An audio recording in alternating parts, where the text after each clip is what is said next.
আমরা যারা ফুটবল ভালোবাসি, যারা ক্রীড়াপ্রেমী, পশ্চিমবঙ্গের প্রত্যেকটি কোনায় কোনায় প্রত্যেকটি মানুষ টুটুবাবুর সম্বন্ধে জানে। প্রত্যেকেই বলেছেন তার সম্বন্ধে যত বলা যায় ততটাই কম। তবু আমরা সবসময় যেমন ক্রীড়া জগতের খবর রাখতাম,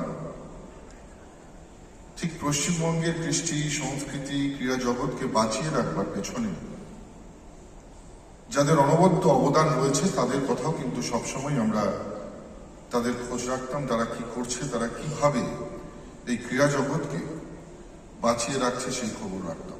একজন ব্যবসায়ী হওয়ার সঙ্গে সঙ্গে বাংলার গণমাধ্যমে যার অবদান অনস্বীকার্য।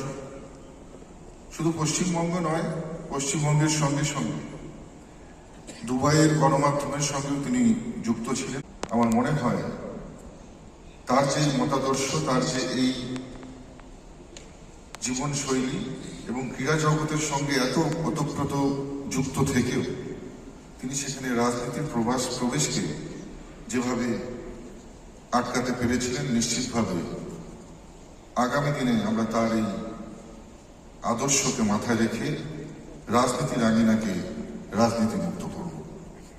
আমরা দেখেছিলাম যে মোহনবাগান যেমন আমাদের কাছে, প্রত্যেকটা বাঙালির কাছে গর্বের বিষয়, যারা ফুটবলকে ভালোবাসে, যারা হয়তো মোহনবাগানের সমর্থক নয়, তারাও হয়তো কোনো না কোনো ভাবে আমাদের অজান্তে তারা সবসময় এই সংস্থার পাশে রয়েছে, এই ক্লাবের পাশে রয়েছে। তারাও কিন্তু টুটুবাবুর এই অবদানকে কখনোই ভুলতে পারবেন না।